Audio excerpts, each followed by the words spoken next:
नमस्कार दोस्तों, स्वागत है आपका अपने संस्थान ज्ञान सागर के करंट अफेयर सेशन में। आशा करते हैं आप सभी स्वस्थ होंगे, अच्छे होंगे। तो चलिए स्टार्ट करते हैं आज का अपना करंट अफेयर सेशन। और करंट अफेयर्स का ये आज का सेशन स्टार्ट करने से पहले एक चीज़ आप ज़रा ध्यान रखिएगा। आप साथ में पेन और कॉपी लेकर बैठिएगा। जो भी इस क्वेश्चन में किसी भी क्वेश्चन में जो भी कुछ महत्वपूर्ण तथ्य होंगे उनको आप साथ में लिखते हुए चलिएगा मेरे साथ में। तो चलिए आज स्टार्ट करते हैं। आज का पहला क्वेश्चन स्क्रीन पर है आपके। पहला क्वेश्चन आज तो देखिएगा उसको। राष्ट्रीय ग्रामीण अवसंरचना विकास एजेंसी NRIDA के अनुसार प्रधानमंत्री ग्राम सड़क योजना फेज थर्ड के तहत ग्रामीण सड़क निर्माण के लिए कॉयर जियो टेक्सटाइल्स को मंजूरी मिल गई है। NRIDA किस मंत्रालय के तहत कार्य करता है? इसके ऑप्शन हैं ग्रामीण विकास मंत्रालय, बी ऑप्शन है गृह मंत्रालय, सी है पशुपालन डेयरी और मत्स्य मंत्रालय और डी है आपका सड़क परिवहन और राजमार्ग मंत्रालय। यानी कि इस क्वेश्चन में आपको बताना ये है कि ये NRIDA जो है ये आपका किस मंत्रालय के तहत कार्य करता है और इसने क्या इसमें कार्य हुआ है। NRIDA के अनुसार जो फेज थर्ड है प्रधानमंत्री ग्राम सड़क योजना का, उसके तहत जो सड़कों का निर्माण किया जाएगा उसमें कॉयर जियो टेक्सटाइल को मंजूरी दे दी गई है। तो आइए देखते हैं इसका आंसर क्या है और ये कॉयर जियो टेक्सटाइल क्या है। तो इसका जो आंसर है आपका वो है ए ग्रामीण विकास मंत्रालय। यानी कि NRIDA जो है आपका वो ग्रामीण विकास मंत्रालय के तहत कार्य करता है। अभी आपको पता होगा कि ग्रामीण विकास मंत्रालय के मंत्री कौन हैं। तो ग्रामीण विकास मंत्रालय के केंद्रीय मंत्री जो हैं वो हैं नरेंद्र सिंह तोमर। कौन है? नरेंद्र सिंह तोमर। नरेंद्र सिंह तोमर जो हैं वो केंद्रीय मंत्री हैं ग्रामीण विकास मंत्रालय के। इसके साथ साथ वो पंचायती राज मंत्री तथा कृषि मंत्री भी हैं।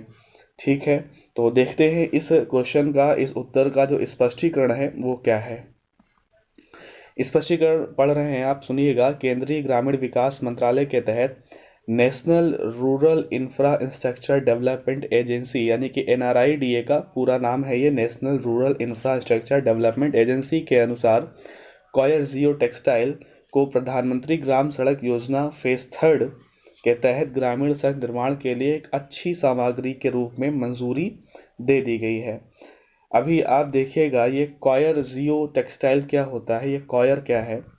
तो इसकी स्पेलिंग है COIR कॉयर। कॉयर जो है आपका आपने देखा होगा जो एक नारियल होता है। तो नारियल का जो बाहरी छिलका होता है, जो बाहरी हिस्सा होता है, जो छिलका उसका होता है जिसको हम लोग उसकी नारियल की जटा भी बोलते हैं। तो उसका उपयोग जो है वो साधारणतः उसका उपयोग जो है रस्सी बनाने में, उससे रस्सियाँ बनती हैं, चटाइयाँ गद्दे आदि वगैरह उससे बनाया जाता है। नारियल का बाहरी छिलका जो एक खुरदुरा रेशा टाइप का होता है। तो उसी चीज़ को अभी किस में बनाने के लिए मंजूरी दी गई है, उसी चीज़ को अभी सड़क निर्माण में उसका यूज़ किया जाएगा और एक अच्छी सामग्री के रूप में उसका प्रयोग करने की मंजूरी दे दी गई है। तो और सड़कों में इसका 5% यूज़ किया जाएगा। सड़क बनाने में जो भी ग्रामीण सड़कें बनेंगी उसमें इसका यूज किया जाएगा। तो ये आपका कॉयर जियो टेक्सटाइल है, इसे अभी हाल ही में मंजूरी दी गई है। तो ठीक है, NRIDA किस मंत्रालय के तहत कार्य करता है? तो NRIDA आपका ग्रामीण विकास मंत्रालय के तहत कार्य करता है। इसके मंत्री कौन है ये भी मैंने आपको बताया। बाकी के ऑप्शन यहाँ पर और जो लिखे हुए हैं, गृह मंत्रालय। तो गृह मंत्रालय केंद्रीय मंत्री कौन है? तो अमित शाह जी हैं। और सी ऑप्शन है पशुपालन डेयरी और मत्स्य मंत्रालय। इसके मंत्री कौन है? इसके केंद्रीय मंत्री श्री गिरिराज सिंह जी हैं, गिरिराज सिंह जी, जो कि बिहार के बेगूसराय से लोकसभा सदस्य हैं। और डी ऑप्शन है सड़क परिवहन और राजमार्ग मंत्रालय। इसके मंत्री जो हैं वो नितिन गडकरी जी हैं, जो कि महाराष्ट्र के नागपुर से लोकसभा सांसद हैं। तो आइए इसके अलावा जो इसमें एक फैक्ट और है पढ़ने वाला, वो ये है कि प्रधानमंत्री ग्राम सड़क योजना, क्या लिखा हुआ है? प्रधानमंत्री ग्राम सड़क योजना यानी कि PM, प्रधानमंत्री ग्राम सड़क योजना PMGSY, ये क्या है? तो PMGSY जो है प्रधानमंत्री ग्राम सड़क योजना है जो आपका, ये कब स्टार्ट हुआ था? तो बता दूं आपको, ये 25 दिसंबर 2000 कब स्टार्ट हुआ था? 25 दिसंबर 2000 को प्रधानमंत्री ग्राम सड़क योजना जो है वो आपकी स्टार्ट हुई थी। इसका ये इस बार जो है वो तीसरा चरण है, यानी कि इसका पहला चरण और दूसरा चरण पूरा हो चुका है। पहला चरण और दूसरा चरण जो है दोनों अप्रैल 2019 तक इसके 2 चरण पूरे हो चुके हैं और उन 2 चरणों में 5,99,090 कितना 5,99,090 किलोमीटर सड़कों का निर्माण इन 2 चरणों में किया जा चुका है। और अभी अप्रैल 2019 से इसका तीसरा चरण जो है वो लागू उसके बाद से हो रहा है, जिसको मंजूरी 1 जून 2019 को दे दी गई थी। तो क्या ध्यान रखना आपको, तो ये जो प्रधानमंत्री ग्राम सड़क योजना का जो फेज 3 है, कौन सा फेज 3 है, इसे मंजूरी कब दी गई, तो इसे मंजूरी कब दी गई है 1 जून 2019 को। इसको मंजूरी कब दी गई है 1 जून 2019 को इसे मंजूरी दी गई है। और इस तीसरे चरण में 1,25,000 किलोमीटर लंबी सड़कों का निर्माण किया जाना है। तो ध्यान रखना आपको, प्रधानमंत्री ग्राम सड़क योजना स्टार्ट कब हुई थी 25 दिसंबर 2000 को, उसके 2 चरण पूरे हो चुके हैं, तीसरा चरण आपका 1 जून 2019 को उसको मंजूरी दी गई है, जिसके तहत 1,25,000 किलोमीटर लंबी सड़कों का निर्माण किया जाना है। और प्रधानमंत्री ग्राम सड़क योजना के तीसरे चरण का जो अवधि है उस परियोजना की, वो अवधि 2019-20 से लेकर, वो अवधि आपकी 2019-20 से लेकर 2024-25 तक के लिए है। ठीक है, तो ये पहले क्वेश्चन में इतनी सारी जानकारी आपको मिली है। तो इन चीज़ों को सारा आप साथ में पेन और कॉपी लेकर लिखते रहिएगा। चलते हैं हम लोग अगले क्वेश्चन पर। आज का जो सेकंड क्वेश्चन है हमारा, उस पर चलते हैं। तो सेकंड क्वेश्चन मैं पढ़ रहा हूँ, आप साथ में इसको पढ़िएगा, देखिएगा। सेकंड क्वेश्चन ये है कि प्रवासी श्रमिकों को उनके मूल स्थानों पर वापस लाने के लिए, क्या लिखा हुआ है, प्रवासी श्रमिकों को उनके मूल स्थानों पर वापस लाने के लिए किस जिले में तत्पर योजना, कौन सी योजना है तत्पर, किस जिले में तत्पर योजना यानी तत्पर कार्यक्रम शुरू किया गया है। तो क्वेश्चन आपको समझ में आ गया होगा। प्रवासी श्रमिकों को उनके मूल स्थानों पर, यानी कि जैसे मान लीजिएगा कि हमारे उत्तर प्रदेश के मजदूर विभिन्न राज्यों से वापस आ रहे हैं, लौट रहे हैं, आप इस समय देख रहे हैं माहौल कैसा है, मजदूरों को काफ़ी दिक्कतों का सामना करना पड़ रहा है। उत्तर प्रदेश के मजदूर हैं जो वो महाराष्ट्र में कार्य कर रहे हैं, कहीं वो गुजरात में कार्य कर रहे हैं, तो कहीं वो आपका तमिलनाडु में कार्य कर रहे हैं, तो कहीं वो कर्नाटका में हैं, कहीं वो केरला में है, यानी कि देश के अलग अलग हिस्सों में हमारे उत्तर प्रदेश के मजदूर हैं। तो जैसे कि वो क्या हैं, वो प्रवासी श्रमिक हैं और उनको वापस अपने मूल स्थान पर आना है। तो उसके लिए कौन से जिले ने क्या कार्यक्रम शुरू किया, तत्पर। तो ऑप्शन है आपके यहाँ पर कौन से हैं, ए पटना, बी रांची, सी कोलकाता और डी चेन्नई। तो इसका सही आंसर जो है आपका सेकेंड ऑप्शन है बी, यानी कि रांची। रांची क्या है, आपका झारखंड की राजधानी है रांची। तो झारखंड की राजधानी रांची जो कि एक डिस्ट्रिक्ट है, वहाँ पर क्या किया गया है, प्रवासी श्रमिकों को उनके मूल स्थानों पर वापस लाने के लिए वो क्या शुरू कर रहा है, तत्पर कार्यक्रम शुरू कर चुका है। इसका स्पष्टीकरण पढ़ लीजिएगा। क्या लिखा हुआ है कि रांची जिले ने पैदल यात्रियों को पैदल यात्रा के बजाय बस में अपने मूल स्थानों पर वापस जाने के लिए तत्पर कार्यक्रम शुरू किया है। प्रशासन ने बसों की व्यवस्था में प्रवासी श्रमिकों का समर्थन करने के लिए एक हेल्पलाइन 1950 की शुरुआत भी की है। यानी इस कार्यक्रम के तहत, तत्पर कार्यक्रम के तहत क्या किया है, एक हेल्पलाइन भी जारी की है, कौन सी है, 1950। तो ठीक है, ये इसका आंसर हो गया, इसका स्पष्टीकरण पढ़ लिया। दोस्तों हम बात करते हैं यहाँ पर रांची। तो रांची क्या है, रांची आपका झारखंड की क्या है, राजधानी है। किसकी राजधानी है, रांची आपका जो है वो झारखंड स्टेट है आपका, उसकी ये राजधानी है। और ठीक है, हम लोग झारखंड के बारे में थोड़ी सी जानकारी देखते हैं कि झारखंड क्या है, कैसे है, इसके विषय में आप क्या देख सकते हैं झारखंड के बारे में। तो चलिए दोस्तों, थोड़ी सी जानकारी झारखंड के बारे में। झारखंड स्टेट जो है आपका, आपसे अगर पूछा जाए इसकी स्थापना कब हुई थी, तो झारखंड की जो स्थापना है वो कब हुई थी, 15 नवंबर 2000। कब हुई थी, 15 नवंबर 2000। यानी कि झारखंड की स्थापना कब हुई थी, 15 नवंबर वर्ष 2000 इसका स्थापना दिवस है, 15 नवंबर। और अभी हम बात करेंगे झारखंड के जो हैं वो सीएम कौन हैं। तो झारखंड के सीएम आपको दोस्तों पता होगा कौन है। तो झारखंड के सीएम हैं हेमंत सोरेन। झारखंड के सीएम कौन है दोस्तों? हेमंत सोरेन क्या है? झारखंड के सीएम हैं। पता होगा आपको। झारखंड के राज्यपाल कौन हैं? तो झारखंड की जो राज्यपाल हैं, गवर्नर हैं, वो कौन हैं? द्रौपदी मुर्मू झारखंड की क्या हैं? गवर्नर हैं दोस्तों। ये आप तीनों चीज़ें लिख लीजिएगा। झारखंड की स्थापना कब हुई? 15 नवंबर वर्ष 2000। झारखंड के सीएम कौन है? हेमंत सोरेन। और झारखंड के गवर्नर कौन है? द्रौपदी मुर्मू। ये तो हो गई थोड़ी सी छोटी सी जानकारी। बाकी इसके विषय में थोड़ा सा हम आपको झारखंड का स्टैटिक जीके बताते हैं, वो भी आप साथ में ध्यान से सुनते चलिएगा और उसको लिखने का प्रयास भी करिएगा। तो झारखंड में एक इम्पॉर्टेंट चीज़, झारखंड में आपसे कभी कभी पूछ लेता है नेशनल पार्क वगैरह, इसके बारे में काफ़ी सारे क्वेश्चन पूछे जाते हैं। राष्ट्रीय उद्यान, तो दोस्तों आपको मालूम होना चाहिए कि झारखंड में एकमात्र राष्ट्रीय उद्यान है, उसका नाम क्या है? उसका नाम है बेतला राष्ट्रीय उद्यान। क्या नाम है? बेतला राष्ट्रीय उद्यान। यहाँ पर थोड़ा लिखने में जो है थोड़ा राइटिंग कम सही है, इसको आप समझ लीजिएगा, ध्यान से सुनिएगा कि झारखंड में एक ही राष्ट्रीय उद्यान है आपका, कौन सा है? वो बेतला राष्ट्रीय उद्यान है। ठीक है। इसके बाद दूसरी बात करते हैं कि झारखंड में हाथी रिजर्व, दोस्तों क्या है? हाथी रिजर्व। झारखंड में हाथी रिजर्व कौन सा है, कहाँ पर है, इसके बारे में अगर हम लोग बात करें तो झारखंड में जो हाथी रिजर्व है वो कहाँ पर है? सिंह भूमि। नाम क्या है उसका? सिंह भूमि हाथी रिजर्व। सिंह भूमि क्या है? झारखंड का डिस्ट्रिक्ट है, सिंह भूमि जिला है, वहाँ पर हाथी रिजर्व है, आपका अभ्यारण्य है, हाथी अभ्यारण्य है। एक और इम्पॉर्टेंट चीज़ ये है, ये जो सिंह भूमि जिला आप देख रहे हैं, इसी सिंह भूमि जिले में हाथी परियोजना किसका शुभारंभ हुआ था? भारत में एक परियोजना है, काफ़ी महत्वपूर्ण परियोजना है, हाथी परियोजना। हाथी परियोजना की शुरुआत जो है दोस्तों वो 1992 में हुई थी। और कहाँ से हुई थी? तो अभी जो मैंने लिखा था सिंह भूमि जिला, यहीं से इसकी शुरुआत हुई थी हाथी परियोजना की। तो ध्यान देना है आपको। झारखंड का जो राजकीय प्राणी है वो भी आपका क्या है? हाथी है। झारखंड का राजकीय पक्षी अगर आपसे पूछा जाए, झारखंड का राजकीय पक्षी क्या है, तो झारखंड का राजकीय पक्षी क्या है? कोयल है। ठीक है दोस्तों। और झारखंड जो है, यहाँ पर अभी अगर बात की जाए, झारखंड में एकमात्र बाघ अभ्यारण्य भी है, उसका नाम क्या है? तो बाघ अभ्यारण्य का नाम है पलामू बाघ अभ्यारण्य। आपसे पूछा जाएगा पलामू बाघ अभ्यारण्य किस राज्य में स्थित है, तो आप क्या बताएंगे? ये कहाँ पर है? झारखंड में स्थित है। ठीक है दोस्तों। तो ये भी क्वेश्चन जो है कंप्लीट होता है।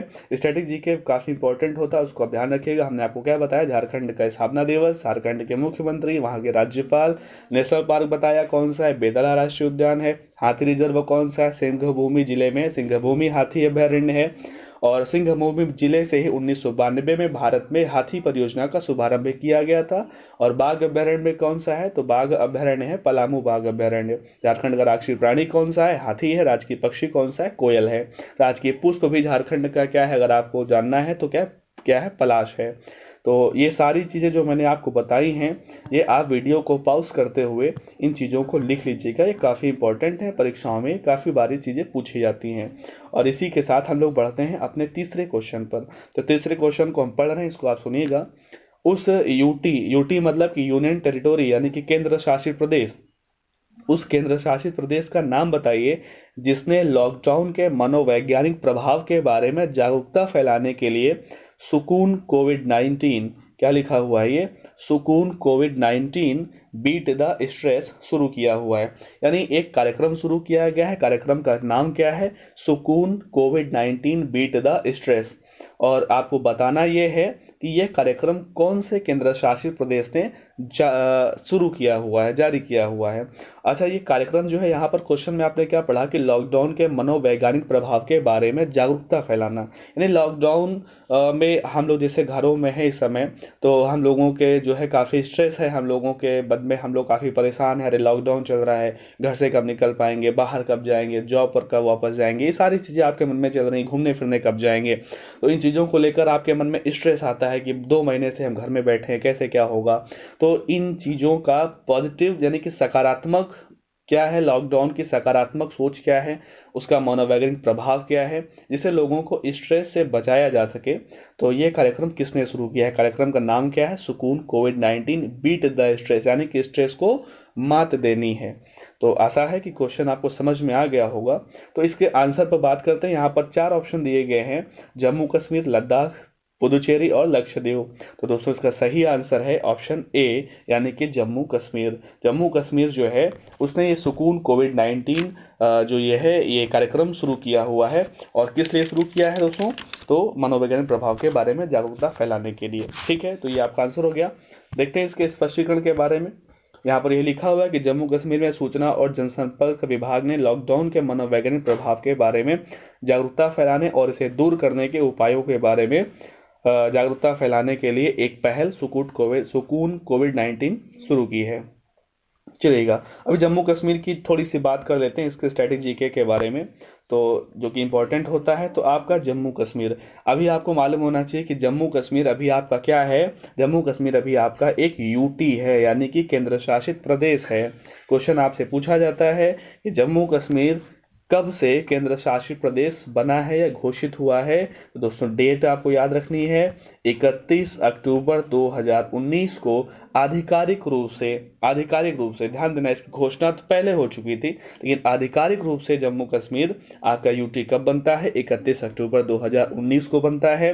ठीक है, और अभी इसी के साथ आप देखेगा कि जम्मू कश्मीर के लेफ्टिनेंट गवर्नर यानी कि उपराज्यपाल, आपको मालूम होना चाहिए कि राज्यों में राज्यपाल होता है और केंद्र शासित प्रदेशों में हमारे यहाँ क्या होता है? लेफ्टिनेंट गवर्नर यानी कि उपराज्यपाल होता है। तो जम्मू कश्मीर के उपराज्यपाल कौन है? जी.सी. मुर्मू। कौन है? जी.सी. मुर्मू यानी कि पूरा नाम क्या है? गिरीश चंद्र मुर्मू। ये क्या है? जम्मू कश्मीर जो यूटी है उसके क्या है? ये लेफ्टिनेंट गवर्नर हैं। चलिएगा, बात करते हैं जम्मू कश्मीर का थोड़ा सा स्टैटिक। जम्मू कश्मीर में नेशनल पार्क कौन कौन से हैं? जम्मू कश्मीर में नेशनल पार्क कौन कौन से हैं? तो सबसे इम्पोर्टेंट जो नेशनल पार्क है आपका जम्मू कश्मीर में वो कौन सा है? Dachigam national park. हालांकि दाचीगाम भी होता है, दाचीग्राम भी बोलते हैं, लेकिन अभी आप जो है ये मिलता जुलता नाम जो भी आपको मिल जाए, Dachigam national park. Dachigam national park कहाँ पर है? जम्मू कश्मीर में है। और जम्मू कश्मीर कौन कौन से आपके नेशनल पार्क है, राष्ट्रीय उद्यान है? तो आपका एक कौन सा है? हेमिस। कौन सा है? हेमिस है। हेमिस के अलावा और कौन सा नेशनल पार्क है आपका जम्मू कश्मीर में? तो जम्मू कश्मीर में जो और नेशनल पार्क है आपका तीसरा, वो कौन सा है? Salim Ali national park. कौन सा है? Salim Ali national park. ये भी आपका कहाँ पर? जम्मू कश्मीर में। चलिएगा, सबसे इंपॉर्टेंट कौन सा मैंने आपको बताया था? दाचीगम। दाचीगम इंपॉर्टेंट क्यों है? दाचीगाम में जो है जम्मू कश्मीर राज्य का जो राजकीय पशु है उसका नाम क्या है? उसका नाम है हांगुल। क्या नाम है? उसका नाम क्या है? हांगुल। अभी आप सोच रहे होंगे ये हांगुल क्या है?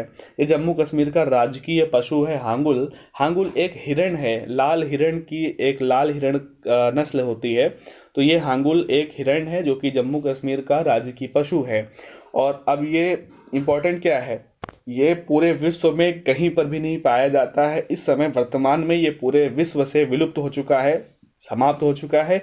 एकमात्र आपका जगह है जो वो दाचीगाम नेशनल पार्क, जो कि जम्मू कश्मीर में है, वहीं पर ये हांगुल पाया जाता है। बाकी विश्व में कहीं पर भी ये नहीं पाया जाता है। तो इसलिए ये क्या है? ये इम्पोर्टेंट है। इसलिए ये क्या है? ये आपका इम्पोर्टेंट है। तो हांगुल परियोजना, अभी हांगुल का नाम आया, तो हांगुल जब कहीं नहीं पाया जाता है तो क्या हुआ? इसके संरक्षण के लिए एक सरकार ने हांगुल परियोजना शुरू की। तो सरकार ने हांगुल परियोजना कब शुरू की थी दोस्तों?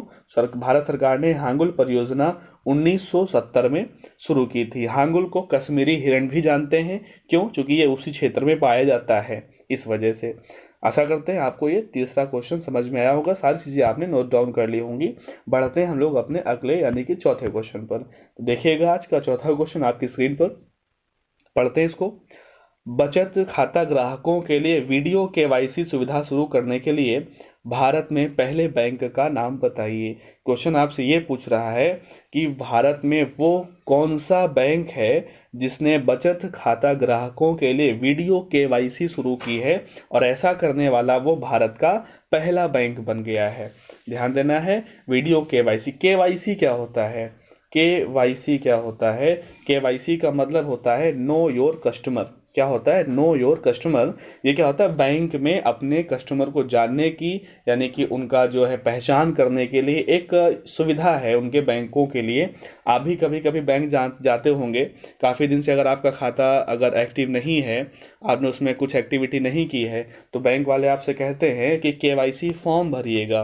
केवाईसी फॉर्म क्या होता है नो योर कस्टमर, उसमें आपको अपना आधार नंबर, अपना मोबाइल नंबर, अपना फ़ोटो, ये सारा सब कुछ वहाँ पर अपडेट करना होता है। तो ये होता है केवाईसी। तो अभी ये वीडियो के माध्यम से होगा। अभी तक क्या होता था बैंकों में आपको जाना पड़ेगा, बैंक में आपको जाना पड़ेगा, लेकिन अभी क्या होगा वीडियो केवाईसी, आप वीडियो के माध्यम से भी अपनी केवाईसी वहाँ पर लगा सकते हैं। ये सुविधा करने वाला बैंक कौन सा है इंडिया में, और वो पहला बैंक बन गया है, तो इसका ऑप्शन नंबर सी सही है, कोटक महिंद्रा बैंक।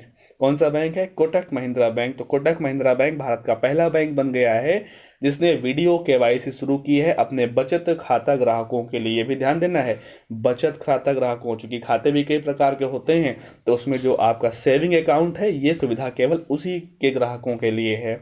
चलिएगा और इसका स्पष्टीकरण देखते हैं। स्पष्टीकरण लिखा हुआ है कोरोना वायरस के कारण देश में चल रहे लॉकडाउन के मद्देनजर कोटक 811 प्लेटफॉर्म में अपने ग्राहकों के लिए बचत खाता खोलने के लिए वीडियो की अनुमति देने के लिए कोटक महिंद्रा बैंक भारत में पहला बैंक बन गया है। चलिएगा बात कर लेते हैं और कोटक महिंद्रा बैंक के बारे में। तो जो आपका कोटक महिंद्रा बैंक है इसके बारे में थोड़ी सी जानकारी आपको होनी चाहिए। तो आपका जो कोटक महिंद्रा बैंक है इसकी स्थापना कब हुई थी दोस्तों। तो कोटक महिंद्रा बैंक की स्थापना फरवरी 2003 में कब हुई थी। फरवरी 2003 में कोटक महिंद्रा बैंक की स्थापना हुई थी। इसका मुख्यालय कहाँ पर है। कोटक महिंद्रा बैंक का मुख्यालय आपका कहाँ पर है। कोटक महिंद्रा बैंक का मुख्यालय दोस्तों मुंबई में है। कोटक महिंद्रा बैंक की स्थापना फरवरी 2003, मुख्यालय कहाँ पर है मुंबई में है।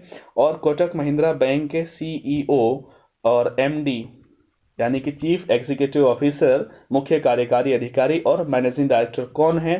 तो कौन है, नाम है उनका उदय कोटक। क्या नाम है उदय कोटक। उदय कोटक इस बैंक के संस्थापक भी हैं। 2003 में इन्होंने ही बैंक की स्थापना करी थी और वर्तमान समय में यही इसके सीईओ और एमडी भी हैं। ठीक है आगे बढ़ते हैं। अगले क्वेश्चन पर चलते हैं। अगला क्वेश्चन पांचवा क्वेश्चन है। पांचवा क्वेश्चन आपसे पूछ रहा है उस व्यक्ति का नाम बताइए जिसे हाल ही में जुलाई 2022 तक के लिए नाबार्ड का अध्यक्ष नियुक्त किया गया है। जुलाई 2022 तक के लिए किसका अध्यक्ष, नाबार्ड का अध्यक्ष नियुक्त किया गया है।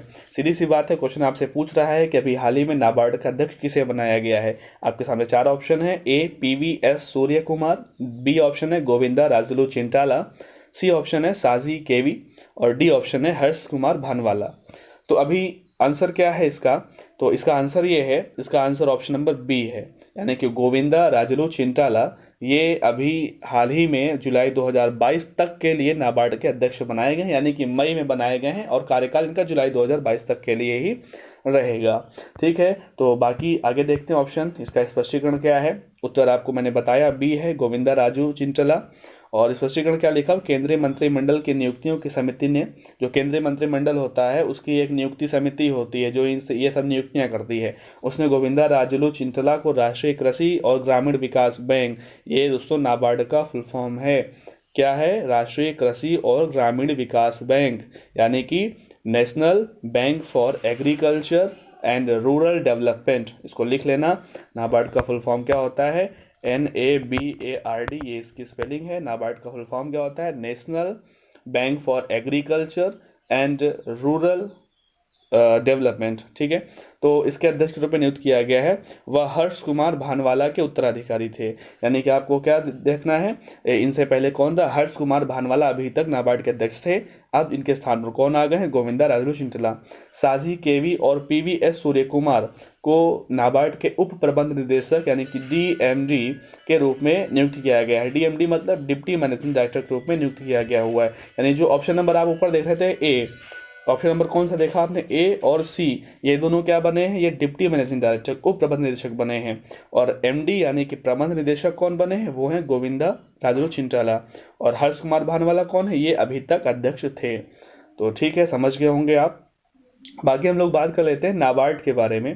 तो ये जो नाबार्ड है आपका, नाबार्ड की स्थापना कब हुई थी। नाबार्ड की स्थापना हुई थी 12 जुलाई 1982। कब हुई थी दोस्तों, 12 जुलाई 1982। आप मेरे शब्दों पर ध्यान दीजिएगा, जो मैं बोल रहा हूँ उसको ध्यान से सुनिएगा, क्योंकि ये जो मैं लिख रहा हूँ ये हो सकता है आप लोगों को समझ में नहीं आ रहा होगा, लेकिन आप शब्दों पर ध्यान दें। नाबार्ड की स्थापना कब हुई थी? 12 जुलाई 1982। नाबार्ड का हेडक्वार्टर कहाँ पर है? नाबार्ड का हेडक्वार्टर है मुंबई, महाराष्ट्र की राजधानी मुंबई में नाबार्ड का हेडक्वार्टर है। ठीक है, तो समझ में आ गया इस क्वेश्चन को। आप पढ़िएगा, आप इस पॉज करके वीडियो को क्वेश्चन लिखिएगा, जो मैं बोल रहा हूँ ये सारी जानकारी आप साथ में लिखते हुए चलिएगा। ठीक है दोस्तों, अगले क्वेश्चन पर चलते हैं हम लोग। अगला क्वेश्चन 6 नंबर जो क्वेश्चन है, इसमें लिखा हुआ है उस व्यक्ति का नाम बताइए, उस व्यक्ति का नाम बताइए जिसे भारतीय इस्पात संघ का नया अध्यक्ष नियुक्त किया गया है। एक संघ है भारतीय इस्पात संघ, उसका नया अध्यक्ष अभी हाल ही में कौन बना है? तो दोस्तों इसके ऑप्शन है अर्नब कुमार हाजरा, टीवी नरेंद्रन, रविंदर कुमार भान, और या फिर डी ऑप्शन क्या है? दिलीप ओमन। तो उसका सही आंसर है डी ऑप्शन, दिलीप ओमन। ये क्या बने हैं? भारतीय इस्पात संघ के ये नए अध्यक्ष बने हुए हैं। आइए इसका स्पष्टीकरण देख लेते हैं। इसका स्पष्टीकरण क्या है? आपने आंसर देखा इसका, दिलीप ओमन भारतीय इस्पात संघ के नए अध्यक्ष। अभी पढ़ते हैं, लिखा हुआ है इंडियन स्टील एसोसिएशन, इसका इंग्लिश नाम है। भारतीय इस्पात संघ का अंग्रेजी नाम है इंडियन स्टील एसोसिएशन ने सर्वसम्मति से ऑर्सेलर मित्तल निप्पॉन स्टील इंडिया, क्या है नाम? ऑर्सेनर मित्तल निप्पॉन स्टील इंडिया के सीईओ दिलीप ओमन को क्या बनाया है? इस्पात संघ का अध्यक्ष। यानी ध्यान देना आपको, दिलीप ओमन किस कंपनी के सीईओ हैं? कंपनी का नाम है Arcelor Mittal Nippon steel India, इसके ये सीईओ हैं, ये बने भारतीय इस्पात संघ के अध्यक्ष। आगे लिखा हुआ है कि टाटा स्टील के सीईओ टीवी नरेंद्र को 1 मई को पद छोड़ने के बाद, यानी अब आपको मैं समझाता हूँ, समझ लीजिएगा कि अभी तक इस इस्पात संघ का अध्यक्ष कौन था? तो जो आपका सेकंड ऑप्शन देख रहे हो आप, टीवी नरेंद्र थे अभी तक, लेकिन अब कौन बन गया है? अब बन गए हैं दिलीप ओमन। हुआ क्या, भारतीय इस्पात संघ जो है इसमें, अच्छा ये टीवी नरेंद्र जो है ये किसके सीईओ हैं? तो ये सीईओ हैं किसके? टाटा स्टील के। किसके सीईओ हैं? ये सीईओ हैं आपके टाटा स्टील के। तो टाटा स्टील जो कंपनी है, इसने अभी हाल ही में भारतीय इस्पात संघ की सदस्यता क्या कर दी है? छोड़ दी है। तो जब टाटा स्टील कंपनी ने इस्पात संघ की सदस्यता छोड़ दी, तो उसके सीईओ टीवी नरेंद्र ने भी इस्तीफा दे दिया, तो पद खाली हो गया था। उसके बाद दिलीप ओमन जो कि ऑर्सेलर मित्तल निप्पॉन स्टील इंडिया के सीईओ हैं, उनको इसका अध्यक्ष बनाया गया। किसका? भारतीय इस्पात संघ का। आपको समझ में आ गया होगा। आप क्वेश्चन को लिख लीजिएगा, पढ़ लीजिएगा, इसके बाद इसके सीईओ का नाम लिखिएगा। और अभी तक इनसे पहले सीईओ कौन थे? तो वो थे टीवी नरेंद्रन कौन थे? तो टाटा स्टील इंडिया के सीईओ थे, उन्होंने इस्तीफा दिया, इसके बाद पद खाली था। चलिए बढ़ते हैं अगले क्वेश्चन नंबर 7 पर आते हैं। क्वेश्चन नंबर 7 जो है दोस्तों बहुत ही ये इंपॉर्टेंट है, इसको आप बहुत ध्यान से लिख लीजिएगा, पढ़ लीजिएगा। पढ़िएगा, क्वेश्चन को पढ़ रहे हैं हम, आप सुनिएगा। विश्व मधुमक्खी दिवस प्रतिवर्ष 20 मई को मनाया जाता है। वर्ष 2020 के लिए इसका विषय क्या है, इसकी थीम क्या है? तो पहली चीज आपको क्या पता चली कि विश्व मधुमक्खी दिवस कब मनाया जाता है? हर साल 20 मई को मनाया जाता है। और हर साल इसका एक कोई ना कोई थीम, यानी कोई ना कोई इसका मुख्य विषय रखा जाता है। तो इस बार मुख्य विषय इसका क्या है, समझ गए होंगे आप क्वेश्चन। 4 ऑप्शन है। पहला ऑप्शन क्या है? मधुमक्खी शहद निर्माता। दूसरा ऑप्शन क्या है? बी के साथ शांति। बी यानी कि मधुमक्खी को बोलते हैं, बी यानी क्या? मधुमक्खी को बोलते हैं। तो यानी यहीं पर यहाँ पर लिखा है बी के साथ शांति।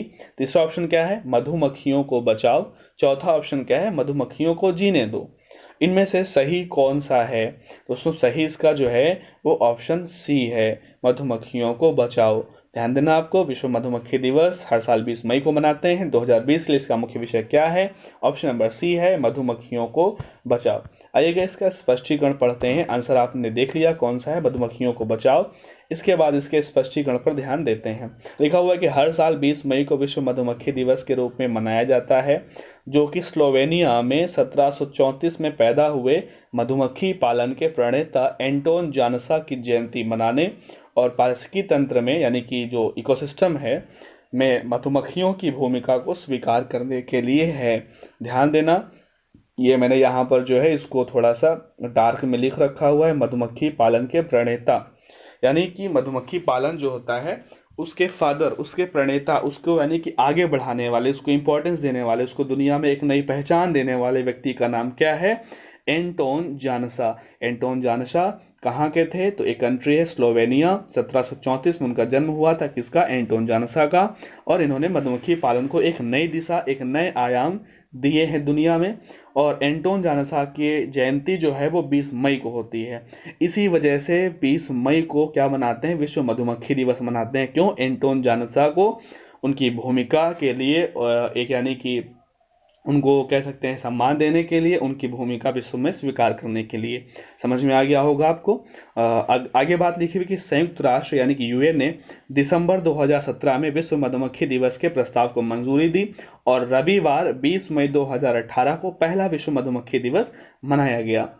ठीक है। और मधुमक्खी दिवस 2020 का विषय क्या है? मधुमक्खियों को बचाओ। यानी दो क्वेश्चन यहाँ पर और आपके बनते हैं कि मधुमक्खी दिवस मनाने के प्रस्ताव को मंजूरी किसने दी? तो किसने दी है दोस्तों? संयुक्त राष्ट्र यानी कि यूनाइटेड नेशन ने दी। कब दी? दिसंबर 2017 में दी। यानी कि ये कब घोषणा की गई कि विश्व मधुमक्खी दिवस 20 मई को मनाएंगे? ये घोषणा हुई दिसंबर 2017 में। और फिर 20 मई 2018 को पहला विश्व मधुमक्खी दिवस मनाया गया। यानी इस साल कौन सा था? इस साल तीसरा था। 2018 में पहला, 19 में दूसरा और 20 में तीसरा। क्वेश्चन ऐसे जरूर पूछते हैं कि 20 मई को विश्व मधुमक्खी दिवस मनाया गया, यह इस बार कौन सा मधुमक्खी दिवस था? पहला, दूसरा, तीसरा, चौथा? तो आप जान चुके हैं कौन सा था। तीसरा था। चलिए दोस्तों, ये क्वेश्चन बहुत ही इंपॉर्टेंट है। इसको आप जो है इसका मुख्य विषय लिख लीजिएगा और मुख्य विषय के साथ साथ ये जो मैंने पूरा आपको इस बताया है इसका स्पष्टीकरण, इसको भी आप अपने लैंग्वेज में पॉइंट वाइज इसको लिख लीजिएगा। आगे बढ़ते हैं, क्वेश्चन नंबर 8 पर चलते हैं। कौन सा क्वेश्चन? क्वेश्चन नंबर 8 पर चलते हैं। अच्छा, इसमें एक चीज़ और है, आप देख लीजिएगा कि मधुमक्खी जो होता है, जो बी है, इसका जो है वैज्ञानिक नाम मधुमक्खी का क्या है? तो मधुमक्खी का वैज्ञानिक नाम क्या होता है? एपिस होता है। इसको भी आप नोट डाउन कर लीजिएगा। मधुमक्खी का वैज्ञानिक नाम क्या होता है? एपिस, APIS, एपिस होता है। ठीक है, अगले क्वेश्चन पर चलते हैं। Question number 8।